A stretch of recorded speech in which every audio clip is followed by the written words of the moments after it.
Hello प्यारे बच्चों, कैसे हो आप सभी। प्यारे बच्चों, पिछले वीडियो में हमने सिल्वर वेडिंग पार्ट का सार पढ़ा था, करवाया था आपको, और उम्मीद है कि कुछ पार्ट के बारे में आपको उसमें समझ में आया होगा।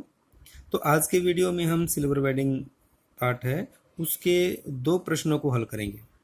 ठीक है, क्योंकि मैंने साथ में प्रश्नों के उत्तर भी लिखे हुए हैं, इसलिए ज़्यादा टाइम लगेगा। सिर्फ 2 ही क्वेश्चन हम करेंगे। तो आइए शुरू करते हैं। अपना जो पहला क्वेश्चन है, पहला प्रश्न है कि यशोधर बाबू की पत्नी समय के साथ ढल सकने में सफल होती है, लेकिन यशोधर बाबू असफल रहते हैं, ऐसा क्यों। इसमें ये एक बात उन्होंने पहले ही दे दी है कि बताई है, और उसका कारण पूछा है। और बात यह है कि यशोधर बाबू की जो पत्नी है वो समय के साथ ढल जाती है, लेकिन यशोधर बाबू क्यों नहीं ढल पाते, कारण पूछे उन्होंने। और इस पाठ में हम देखते भी हैं कि यशोधर बाबू जो है वो पुराने ख्यालों के थे शुरुआत से ही, और अंत में भी शुरुआत पुराने ख्यालों के रहते हैं, जबकि उसकी पत्नी वो अपने आप को चेंज कर लेती है। तो उसके क्या कारण है, पूरे पाठ को जब हमने पढ़ा तो उसमें से 3-4 बातें निकल कर सामने आती हैं। तो मुख्य कारण ही है, यहाँ पर मैंने मुख्य बिंदु बताए हैं। सिर्फ आंसर आपने इतना ही नहीं लिखना, जो मैंने मुख्य मुख्य बातें इसमें बताई हैं वो भी लिखना है, जो मैं इसमें समझाऊंगा। ये तो लिखनी ही लिखनी है, साथ में जो मैं समझाऊंगा वो भी आप इसमें लिख सकते हैं।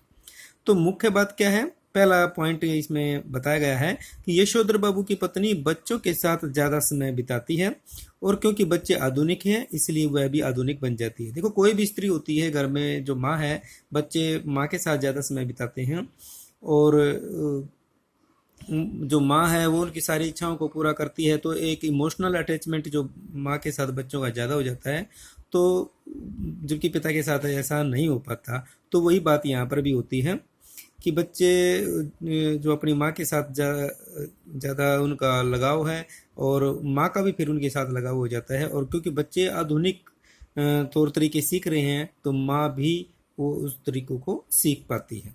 ठीक है, तो वो अपने आप को चेंज कर लेती है, उसमें इतनी फ्लेक्सिबिलिटी है कि वो चेंज हो जाती है। दूसरा क्या है कि यशोधर बाबू की पत्नी विवाह के बाद जब ससुराल में आई थी, तब वे एक संयुक्त परिवार में रहते थे, जहां यशोधर बाबू की पत्नी को पुराने रीति रिवाज मानने पड़ते थे, इसलिए अब वह अपनी इच्छाओं को की पूर्ति करती है। दूसरा पॉइंट क्या है कि जब वो यशोधर बाबू की शादी हुई थी, तो उसकी पत्नी जो ब्याही आई थी, तो वो गांव में आई थी। वो मैंने आपको बताया था पाठ के सार में भी, ससुराल में उसका गांव में था ससुराल शुरुआत में। और संयुक्त परिवार था जिसमें उसके ताऊ जी भी थे, उसकी ताई जी थी यशोधर बाबू की, परिवार के और भी कई सदस्य थे, काफ़ी सदस्य थे। तो ऐसे में जो यशोधर बाबू की पत्नी को पुराने रीति रिवाज जो कि एक संयुक्त परिवार में होते हैं, गांव में होते हैं, उन सब को मानना पड़ता था। जैसे कि मुंह ढकना है, पर्दा प्रथा है, या और भी बहुत सारे ज़्यादा अपने मन की बातों को वो नहीं रख पाती थी, या अपने मन चाहे कपड़े नहीं पहन पाती थी। एक गांव के तौर तरीके से या एक संयुक्त परिवार के तौर तरीके से उसको रहना पड़ता था।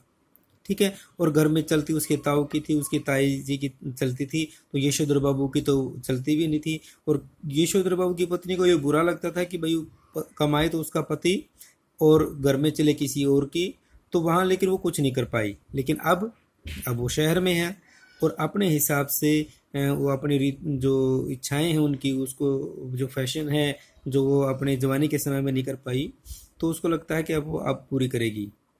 ठीक है, इसलिए वो आधुनिक बन गई है। और क्योंकि उसकी लड़की है, और लड़की भी एक नई नई फैशन करती है, तो एक माँ और लड़की के बीच में जो अटैचमेंट होता है उसके कारण भी वो आधुनिक बन पाती है। तीसरा पॉइंट क्या है, यशोधर बाबू अब तो ये तो इसकी पत्नी के बारे में था, अब यशोधर बाबू के बारे में पढ़ लेते हैं कि वो क्यों नहीं बदल पाए। सबसे बड़ा कारण क्या था, यशोधर बाबू अपना आदर्श किशनदा को मानते थे, और किशनदा पुराने विचारों के व्यक्ति थे, जिस कारण यशोधर बाबू भी पुराने विचारों के व्यक्ति बन जाते हैं या बने रहते हैं। कि यशोधर बाबू अपना आदर्श किशनदा को मानते थे, आदर्श मानते थे, और इतना गहरा आदर्श मानते थे कि वो उसमें कोई कमी भी है तो वो भी उनको दिखाई नहीं देती थी। अब किशनदा पुराने विचारों के रहें, इस बात में कोई फर्क नहीं पड़ता, क्योंकि वो एक शादीशुदा व्यक्ति नहीं थे किशनदा, तो उसका काम चल गया। लेकिन यशोधर बाबू का तो नहीं चल सकता ना, उसको तो बच्चों के साथ बनानी पड़ती है, पत्नी के साथ एक परिवार में मेल जोल करके रहना पड़ता है। और ये चीज़ें यशोधर बाबू नहीं समझ पाए और उन्होंने अपना आदर्श और सिर्फ यशोधर किशनदा को माना, और किशनदा पुराने विचारों के थे, इसलिए यशोधर बाबू भी पुराने विचारों के ही रहे। उन्होंने अपने आप को चेंज नहीं किया, बदला नहीं बिल्कुल भी। नहीं तो सोच चाहिए तो ये था कि भाई परिस्थितियों के अनुसार अपने आप को वो चेंज करते। और चौथा पॉइंट है कि यशोधर बाबू ने आर्थिक तंगी को भोगा था, इसलिए वे पैसे को व्यर्थ खर्च करना नहीं चाहते थे। एक ये भी कारण है, यशोधर बाबू बहुत नीचे स्तर से उठकर आए थे। हर जो परिवार में उन्होंने कई चीज़ें देखी थी, गरीबी भी देखी थी उन्होंने, तो आर्थिक तंगी भी देखी थी। तो इसलिए वो पैसे की कीमत को समझते थे, और पैसे जो आधुनिकता के कारण जो पैसे की व्यर्थ बर्बादी की जाती है, यशोधर बाबू उसके बिल्कुल भी पक्ष में नहीं थे। तो प्यारे बच्चों, ये कारण है कि जिस के वजह से यशोधर बाबू की पत्नी तो बदल जाती है समय के साथ, लेकिन यशोधर बाबू नहीं बदल पाते। ठीक है, दूसरा प्रश्न है, प्रश्न नंबर 2 है कि पाठ में जो हुआ होगा वाक्य की आप कितनी अर्थ छवियां खोज सकते हैं। जो हुआ होगा, ये वाक्य में इस पाठ का कई बार प्रयोग हुआ है। इस वाक्य का पाठ में, इस पाठ में जो हुआ होगा वाक्य का कई बार प्रयोग हुआ है, जिसका अर्थ है पता नहीं क्या हुआ होगा। जो हुआ होगा का मतलब यहाँ पे निकलता है कि भाई पता नहीं क्या हुआ होगा।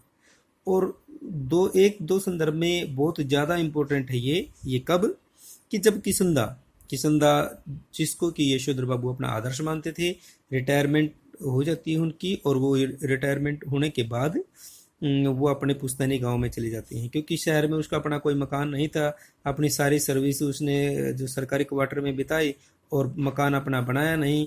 क्यों नहीं बनाया? क्योंकि वो सारा पैसा उन्होंने अपने रिश्तेदारों को, यारे प्यारे को उनमें लगा दिया। अपने बारे में बिल्कुल भी सोचा नहीं। परिवार होते तो सोचते। तो लेकिन जब वो रिटायर हुए तो किसी ने उसको रहने तक का मकान नहीं दिया, इसलिए वो कुछ दिन तो किराए के मकान में रहे, फिर अपने पुश्तैनी गाँव में चले गए। तो कुछ ही महीनों में उनकी मृत्यु हो जाती है। जब यशोधर बाबू उनकी मृत्यु पर गांव जाते हैं, भाई उनको अपना आदर्श मानते थे, अपना गुरु मानते थे, अपना सब कुछ उन्हीं को मानते थे, तो उनकी मृत्यु के लिए वो गांव में गई उनकी। तो वहां उसकी मृत्यु जो हुआ होगा से हुई है। ये पता, भाई पूछा कि भाई किससे हुई, तो पता चला कि भाई पता नहीं, जो हुआ होगा से हुई। तो ये क्या है, ये अब आगे समझ में आएगा आपको। मतलब पता है कि भाई किस कारण से हुई, ये नहीं पता चला, अर्थात ऐसे कारण जिनका पता नहीं है। क्यों होगी इतनी जल्दी यशोधर बाबू की मृत्यु? अभी तो ठीक ठाक थे, कोई ज़्यादा टाइम नहीं हुआ था। तो क्या कारण है कि इतनी जल्दी मृत्यु हो गई? तो उसका आंसर मिलता है यशोधर बाबू को कब, जब जिस दिन उसकी सिल्वर वेडिंग मनाई जा रही होती है, तो उस दिन वो पूजा करते हैं यशोधर बाबू। पूजा तो हर रोज ही करते थे, लेकिन उस दिन ज़्यादा देर तक पूजा करते हैं ताकि ये रिश्तेदार जल्दी निकल जाएं, और वो रिश्तेदारों के सामने आना नहीं चाहते थे, इसलिए पूजा करने बैठ गए थे। तो जिस दिन यशोधर बाबू की सिल्वर वेडिंग मनाई गई थी, उस दिन यशोधर बाबू को पूजा के समय किस्मदा दिखाई देते हैं। तो पूजा करते करते उनको किशनदा की याद आती है, और उनको दिखाई देते हैं वो। और तब यशोधर बाबू ने उनसे पूछा कि जो हुआ होगा से आप कैसे मरे? भाई कैसे मरे जो हुआ होगा से? तब किशनदा ने उत्तर दिया कि भाऊ, सभी जन इसी जो हुआ होगा से ही मरते हैं। भाऊ मतलब उनका प्यार से वो उनको भाऊ बोलते थे, छोटे भाई को या बच्चे को प्यार से भाऊ बोलते थे वो। तो यशोधर बाबू को वो प्यार से भाऊ बोलते, वो कहते हैं कि सभी की मृत्यु इसी से होती है। शुरू से आखिर तक सब अकेले हैं। जो शादीशुदा है वे भी, और जो शादीशुदा है नहीं वे भी। मतलब क्या है, ये बताना चाहते हैं कि अकेलेपन का सामना सबको करना पड़ता है। जो आदमी, जैसे मैं हूँ, यशोधर बाबू किशनदा बताते हैं कि भाई मैंने शादी नहीं की, इसलिए मैं अकेला रहा, मेरा कोई परिवार नहीं था। तो उसको, मेरे को इस बात की का महसूस हुआ कि मेरा परिवार होना चाहिए था, क्योंकि अंतिम समय में कोई मेरे को रोटी, कोई मेरी संभाल करने वाला तो कोई तो होता, इसलिए मैं उस अकेलेपन के कारण मरा।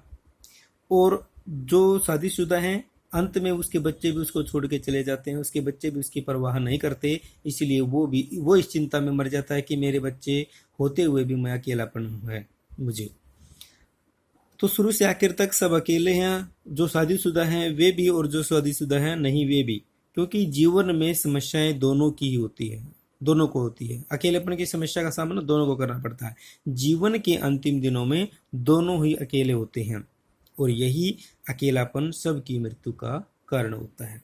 इसलिए उन्होंने जो हुआ होगा का मतलब क्या है कि कुछ ऐसे कारण होते हैं जो स्पष्ट दिखाई नहीं देते, लेकिन आदमी उन कारणों में घुट घुट के मर जाता है। जैसे किशनदा ये सोच सोच के मर गए कि भाई मेरी सारी जिंदगी दूसरों के सहायता की, लेकिन अब जब मुझे जरूरत पड़ी तो कोई मेरी सहायता के लिए आगे नहीं आया। काश मेरा भी परिवार होता और मेरा परिवार मेरी थोड़ी बहुत तो केयर करता, कम से कम रोटी तो दे ही देता, तो इसलिए मेरी मृत्यु हुई। तो ये इसमें बताएगा जो हुआ होगा काम, ये अर्थ होता है। ठीक है, तो प्यारे बच्चों, ये 2 ही क्वेश्चन करवाए हैं, आप इनको अच्छे से समझना और अपने आप अपनी कॉपी में लिखना है। ठीक है, तो एक बार फिर आपके उज्ज्वल भविष्य के लिए बहुत बहुत शुभकामनाएं। अपने पढ़ाई अच्छे से करते रहें। धन्यवाद। जय हिंद, जय भारत।